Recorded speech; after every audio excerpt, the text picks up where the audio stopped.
Olá a todas, olá a todos. Este é o Filosofia para Dar Sentido. Meu nome é Michael e hoje eu estou aqui para trazer uma experiência interessante para quem não conhece, mas para quem conhece, uma memória talvez até bem afetiva, porque é uma das histórias ou dos temas mais comentados, discutidos e compreendidos, guardados da história da filosofia.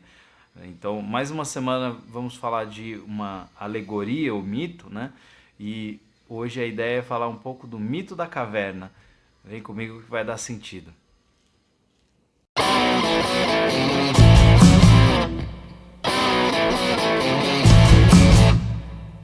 Bom, depois dessa introdução, eu queria muito fazer uma reflexão sobre o mito da caverna a partir da leitura, a partir do encontro com essa história. Então, acho que o melhor jeito da gente começar uma reflexão sobre essa história é ter um contato com uma tradução, ter um contato com o texto. E eu vou fazer a minha interpretação aqui, espero que seja do seu gosto. Se você estiver curtindo, dá um like, assina o canal, compartilha com alguém e ativa o sininho para receber as novidades que virão, com certeza virão.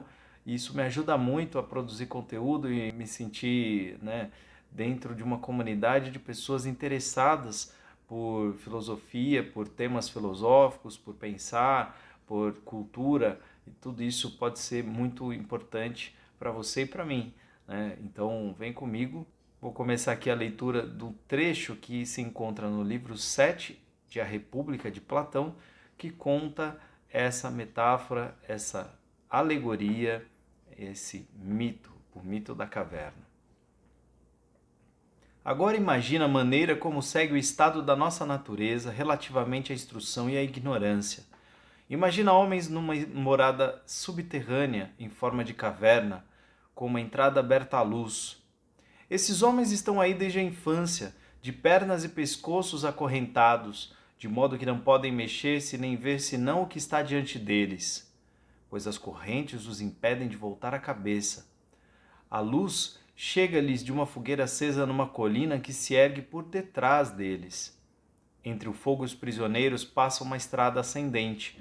Imagina que ao longo dessa estrada está construído um pequeno muro, semelhante às divisórias que os apresentadores de títeres armam diante de si e por cima das quais exibem as suas maravilhas. Imaginou? Imagina agora, ao longo desse pequeno muro, homens que transportam objetos de toda espécie, que os transpõem, estatuetas de homens e animais, de pedra, madeira e toda espécie de matéria. Naturalmente, entre esses transportadores, uns falam e outros seguem em silêncio. Um quadro estranho, não? Assemelham-se a nós. E para começar, achas que numa tal condição eles tenham alguma vez visto de si mesmos e de seus companheiros mais do que sombras projetadas pelo fogo na parede da caverna que lhes fica de fronte? E com as coisas que desfilam, não se passa o mesmo? Portanto, se pudessem se comunicar uns com os outros, não acha que tomariam por objetos reais as sombras que veriam? E se a parede do fundo da prisão provocasse eco sempre que um transportador falasse, não julgariam ouvir a própria sombra que passasse diante deles? Dessa forma, tais homens não atribuirão realidade senão à sombra dos objetos fabricados. Considera agora o que lhes acontecerá naturalmente se forem libertados de suas cadeias e curados de sua ignorância. Que se liberte um desses prisioneiros, que seja ele obrigado a endireitar-se imediatamente, a voltar o pescoço, a caminhar, a erguer os olhos para a luz, ao fazer todos esses movimentos sofrerá, e o deslumbramento impedi-lo-á de distinguir os objetos de que antes via as sombras. Que achas que responderá se alguém lhes vier a dizer que não viu senão fantasmas, mas que agora, mais perto da realidade, voltado para objetos reais, vê com mais justeza? Se enfim, mostrando-lhes cada uma das coisas que o obrigar à força de perguntas a dizer o que é, não achas que ficará embaraçado e que as sombras que vi outrora lhe parecerão mais verdadeiras do que os objetos que lhe mostram agora? E se o forçarem a fixar a luz, os seus olhos não ficarão machucados, magoados? Não desviará ele a vista para voltar às coisas que pode fitar e não acreditará que estas são realmente mais distintas do que as que lhe mostram? E se o arrancarem à força da caverna e o obrigarem a subir a encosta rude e escarpada, e não largarem antes de o terem arrastado até a luz do sol, não sofrerá vivamente e não se queixará de tais violências?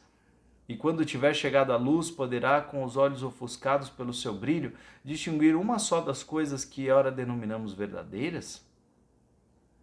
Terá, creio eu, necessidade de se habituar a ver os objetos da região superior. Começará a distinguir mais facilmente as sombras, em seguida as imagens dos homens e dos outros objetos que se refletem nas águas, por último, os próprios objetos. Depois disso, poderá, enfrentando a claridade dos astros e da lua, contemplar mais facilmente durante a noite os corpos celestes e o próprio céu do que, durante o dia, o sol e a sua luz. Por fim, suponho eu, será o sol e não as suas imagens refletidas nas águas ou em qualquer outra coisa, mas o próprio sol, no seu verdadeiro lugar, que poderá ver e contemplar tal qual é. Depois disso, poderá concluir a respeito do sol que é ele que faz as estações e os anos, que governa tudo no mundo visível e que, de certa maneira, é a causa de tudo que ele via com os seus companheiros na caverna. Ora, lembrando-se de sua primeira morada, da sabedoria que aí se professa, e daqueles que foram seus companheiros de cativeiro, não achas que se alegrará com a mudança e lamentará os que lá ficam? E se então distribuíssem honras e louvores, se tivessem recompensas para aqueles que percebesse com o olhar mais vivo da passagem das sombras, que melhor se recordasse das que costumavam chegar em primeiro ou em último lugar ou virem juntas, e que por isso era o mais hábil em adivinhar sua aparição, e que provocasse a inveja daqueles que, entre os prisioneiros, são venerados e poderosos, então, como o herói de Homero, não preferirá 1000 vezes ser um simples lavrador a sofrer tudo no mundo, a voltar às antigas ilusões e viver como vivia? Imagina ainda que esse homem volta à caverna e vai sentar-se no seu antigo lugar. Não ficará com os olhos cegos pelas trevas ao se afastar bruscamente da luz do sol? E se tiver de entrar de novo em competição com os prisioneiros que não se libertaram de suas correntes para julgar essas sombras, estando ainda com a vista confusa e antes que seus olhos se tenham recomposto, pois habituar-se à escuridão exigirá um tempo bastante longo, não fará com que os outros se riam à sua custa e digam que, tendo estado lá em cima, lá fora, voltou com a vista estragada, pelo que não vale a pena então subir até lá?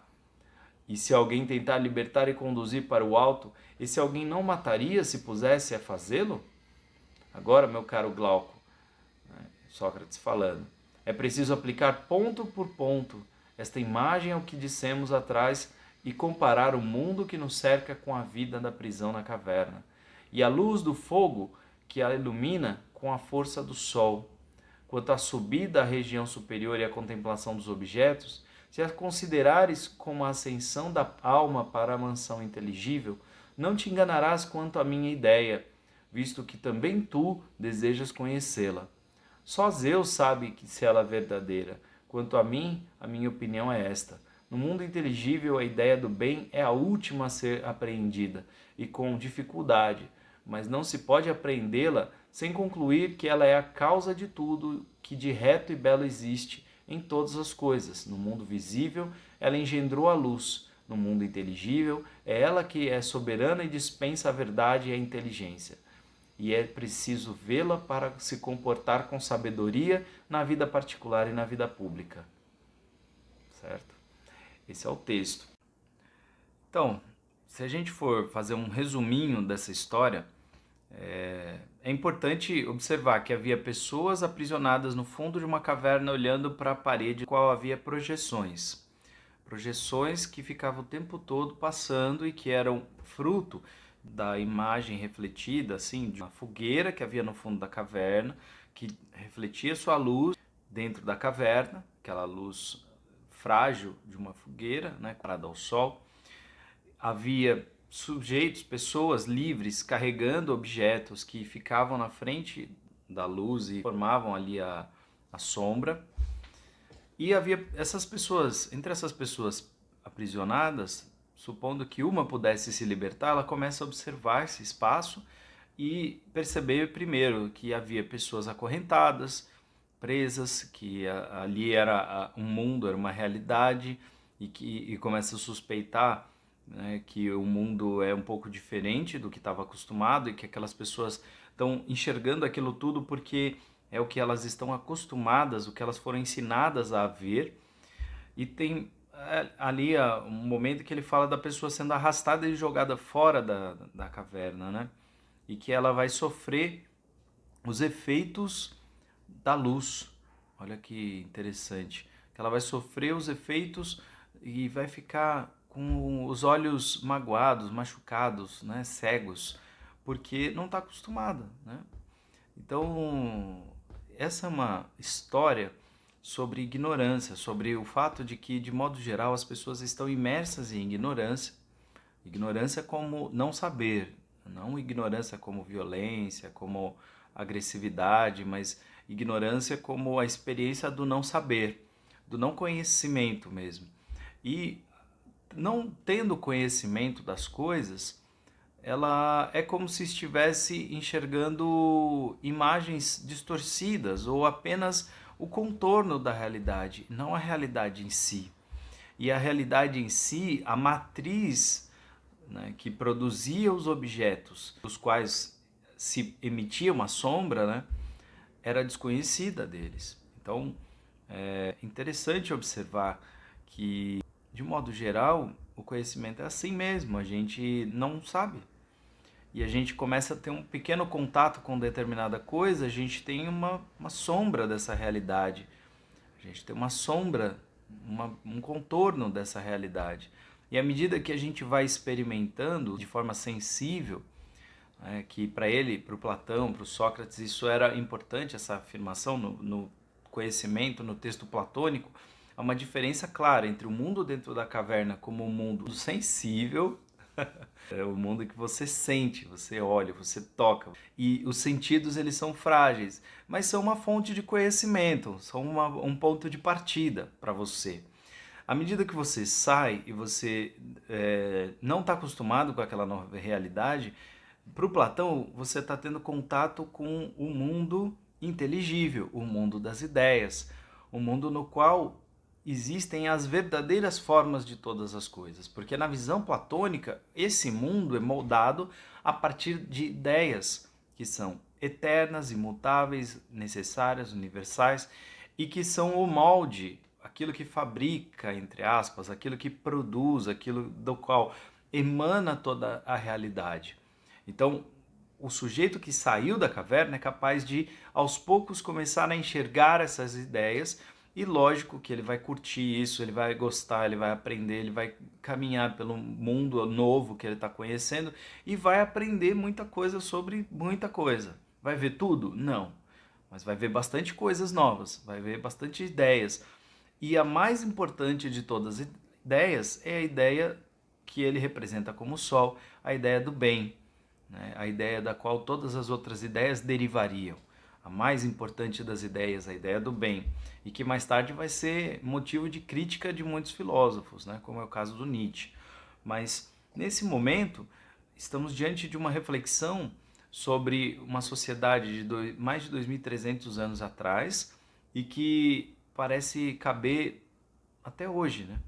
Será que não existem situações nas quais as pessoas não sabem que estão vivendo uma realidade distorcida, observando o mundo de forma distorcida, ou sem enxergar uma determinada condição, um aprisionamento? A própria interpretação platônica do texto é focada na reflexão, nas ideias, mas pensa também no corpo, né?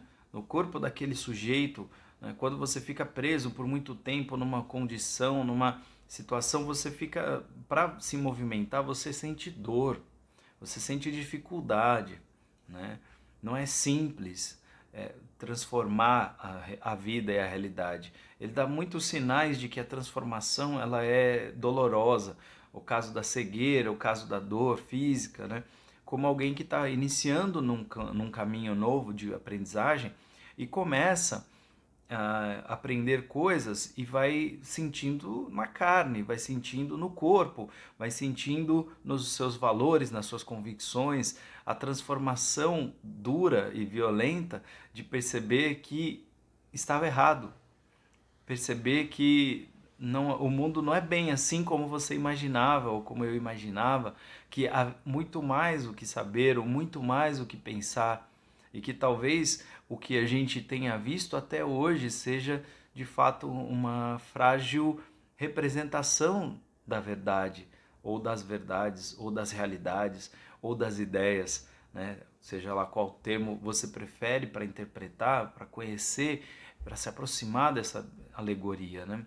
Então, a gente pode tratar a alegoria da caverna com uma espécie de reflexão sobre alienação também, sobre o modo, por exemplo, como determinadas sociedades ou culturas elas estão muito focadas em observar coisas que não são realmente importantes, que não são realmente necessárias.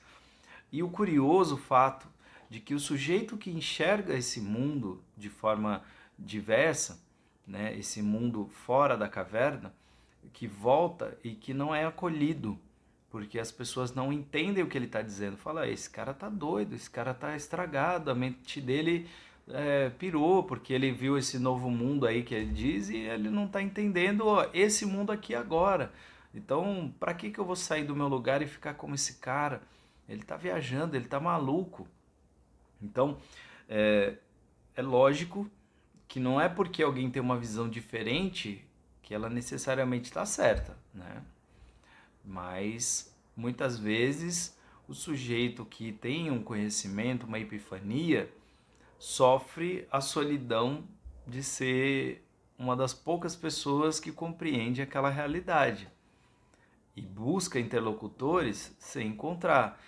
Essa é a imagem que eu vejo claramente do próprio Sócrates, né, da alegoria ou da história que contam de que ele um dia foi até o oráculo do Delfos, um templo, um lugar na cidade de Delfos, templo de Apolo, no qual ele buscaria o conhecimento sobre si mesmo e ele queria perguntar ao oráculo quem era a pessoa mais sábia e há uma suposição de que a sacerdotisa Pitonisa vai e diz que Sócrates é o mais sábio e ele começa a inquirir as pessoas da cidade, tentando encontrar essas pessoas sábias, porque ele não acreditava que ele era diferente dos outros, ou que ele sabia algo que os outros não sabiam.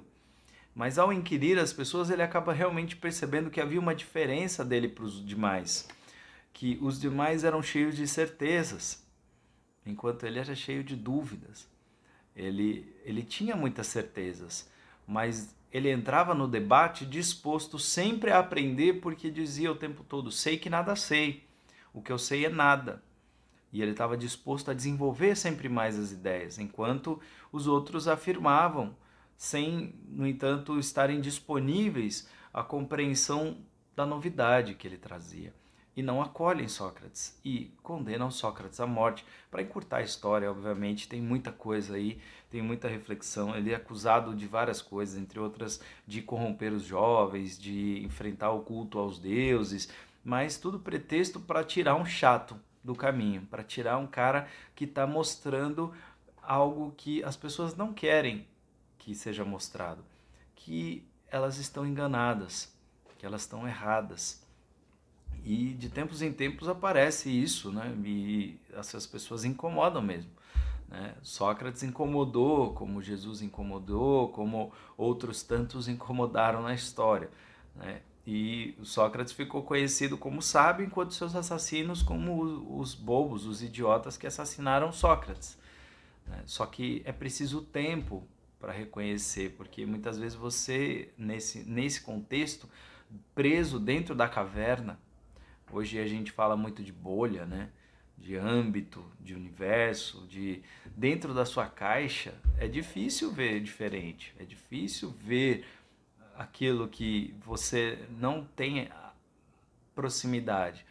E é por isso que, de certo modo, eu acho curioso que o Sócrates e o Platão tenham utilizado de uma alegoria para falar de algo que é muito profundo para uma sociedade que estava acostumada com os mitos, com a mitologia. Isso me faz supor que eles estão refletindo um pouco sobre, inclusive, o modo como se deve apresentar o conhecimento. Que às vezes você deve se associar ao modo comum com o qual as pessoas estão tratando, mas no cotidiano, para falar uma linguagem mais acessível a elas. Isso é uma interpretação minha, tá? E que eu suponho ser interessante. Eu acho que é assim que tantos esforços são realmente válidos, valiosos, para trazer as pessoas para um determinado, para um campo, né, novo, para um conhecimento novo, e muitas vezes algo que é muito distante da realidade, como é o caso mesmo da filosofia. A gente precisa travestir, a gente precisa transformar em uma nova realidade, como é o caso de um podcast, de um vídeo de YouTube, de uma aula mais acessível, de uma série de televisão, coisas que vão aproximando as pessoas desse conhecimento. Então são esforços, penso eu, válidos, interessantes, né? E eu, se impactar uma pessoa, se impactar você e puder fazer você refletir alguma coisa interessante, eu já fico muito feliz. Porque eu sei que é um processo lento, doloroso, não é tão simples. É bom ter guias, é bom ter mentores, pessoas que possam te orientar nesse caminho, porque não é óbvio. Ler filosofia não é tão simples, né? Pegar um livro, esmiuçar. No começo eu apanhava muito da leitura. Assim como o Sócrates fala da dificuldade, né? O Platão fala da dificuldade do sujeito que foi libertado de enxergar a luz do dia. É uma novidade. E toda novidade a gente vai tateando, colocando o pé na água para sentir a temperatura, para sentir se está realmente valendo ali. Você vai, tenta um pouquinho, tenta mais um pouquinho, até que você, bum, vai de cabeça. Tem gente que não, já chega se atirando, né? Tem gente que leva uma semana, tem gente que leva uns minutos, né? Também tem as aptidões, é possível. Mas é curioso observar que o Platão está falando de um caminho de sair da ignorância para o conhecimento, que é ir se libertando da matéria, se libertando da sensibilidade do corpo e tornando cada vez mais possível, cada vez mais acessível, cada vez mais potente no sujeito a abstração, a capacidade de ver fora.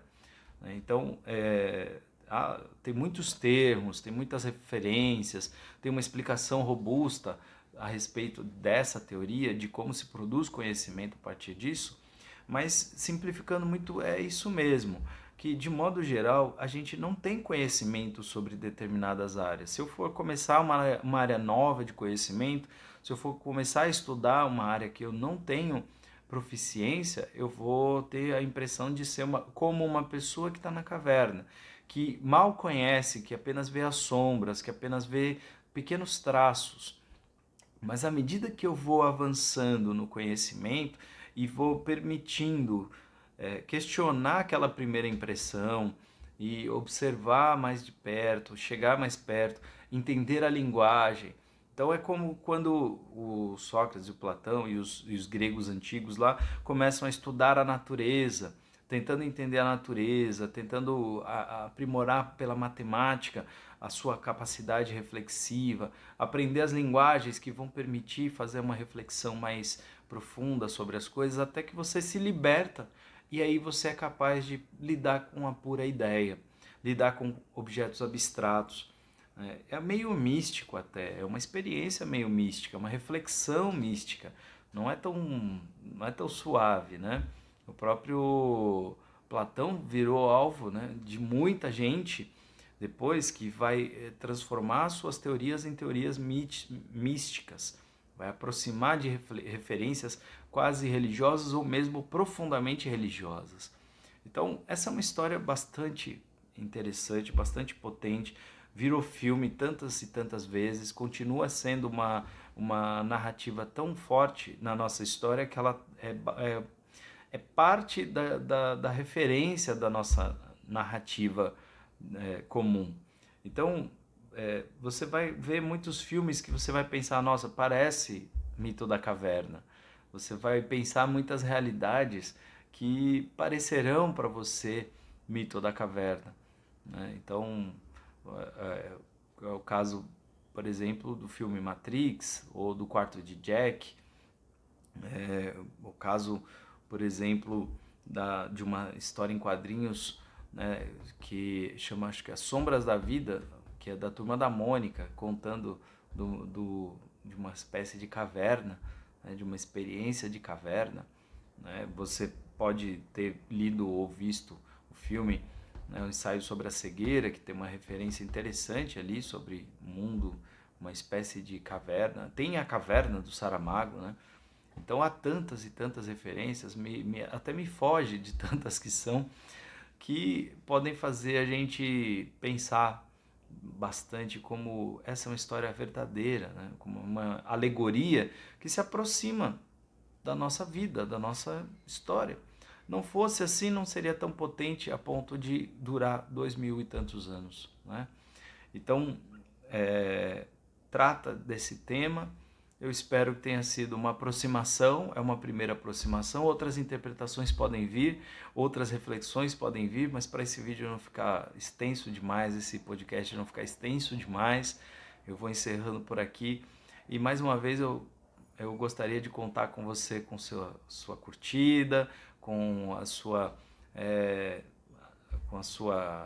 inscrição, seja no meu canal do YouTube, seja no seu agregador, no seu streamer de áudio, para que isso tudo vire estatística e mais pessoas possam acessar esse conteúdo, mais pessoas possam ler, ver e ouvir o que eu estou dizendo e possam comentar, discutir. Quem sabe a gente vai trazendo essas histórias à tona.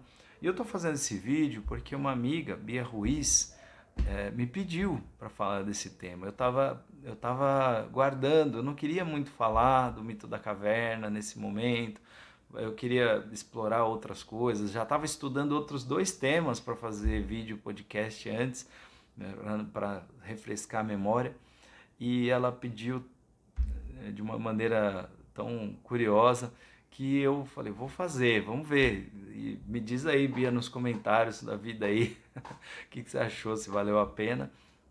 E outras pessoas venham, perguntem, mandem suas inquietações.